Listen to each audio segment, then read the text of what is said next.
Gravitation Part 3 Free Fall. In the previous video, we learned about the universal law of gravitation. In this video, we will learn about free fall. Almost everything that goes up falls down. Now, in this video, let us know more about free fall. Let's start by doing a simple experiment to understand free fall. Take a ball and throw it upwards. We see that the ball goes to a certain height and then it starts falling. Here, the Earth's gravitational force is attracting the ball, and so it moves downwards. So, when an object falls towards the Earth due to the gravitational force, the object is said to be in free fall. When an object is in free fall, there is no change in its direction, but a change in the magnitude of velocity takes place due to gravity. And as we know, any change in velocity means acceleration. So, when an object is falling towards the Earth, an acceleration is involved. And the acceleration is due to the gravity of Earth. Thus, we refer to this acceleration as acceleration due to gravity. It is denoted by g.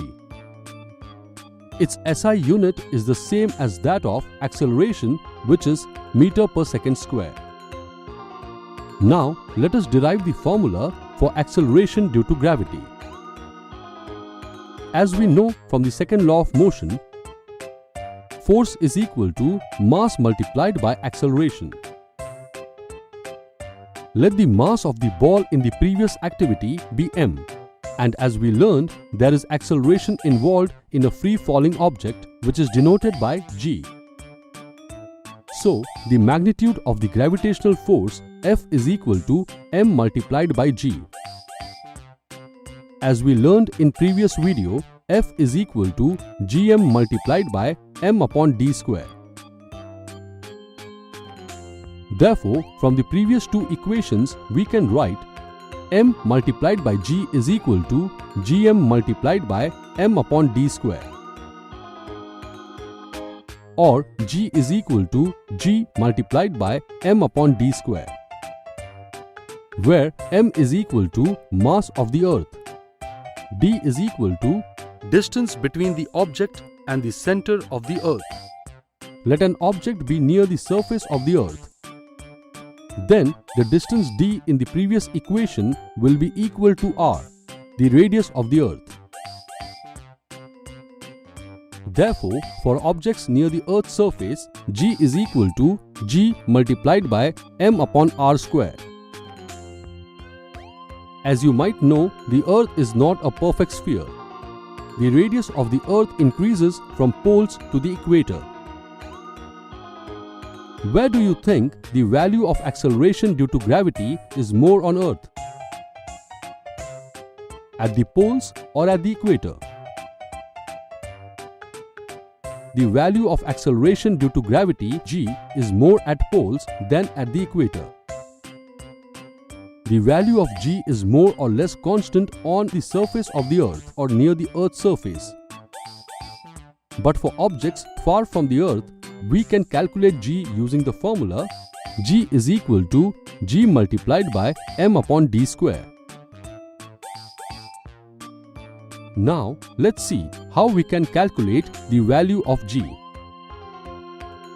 To find out the value of g, we have to put the values of g, m and r in this equation. G is equal to g multiplied by m upon r square. Universal gravitational constant g is equal to 6.7 multiplied by 10 raised to minus 11 Newton meter square per kilogram square. Mass of the Earth m is equal to 6 multiplied by 10 raised to 24 kilograms, and radius of the Earth r is equal to 6.4 multiplied by 10 raised to 6 meters. We know G is equal to G multiplied by m upon r square. G is equal to 6.7 multiplied by 10 raised to minus 11 Newton meter square per kilogram square multiplied by 6 multiplied by 10 raised to 24 kilogram per 6.4 multiplied by 10 raised to 6 meters the whole square, which is equal to 9.8 meter per second square. Therefore, the acceleration due to gravity G is equal to 9.8 meter per second square. Now, let us perform one more activity to understand whether all objects, hollow or solid, small or big, when allowed to fall from the same height, will fall with the same rate or not.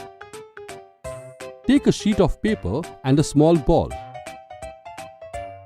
Drop both the things at the same time from the first floor of a building.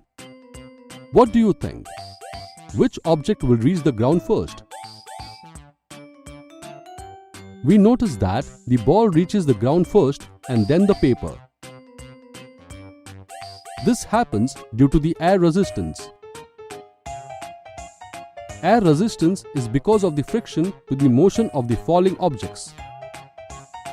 Here, the air resistance offered to paper is more in comparison to the ball. However, if we perform this activity in a glass box from which all the air has been sucked out, the paper and the ball will fall at the same rate. In this video, we learned about free fall. In the next video, we will learn about mass and weight.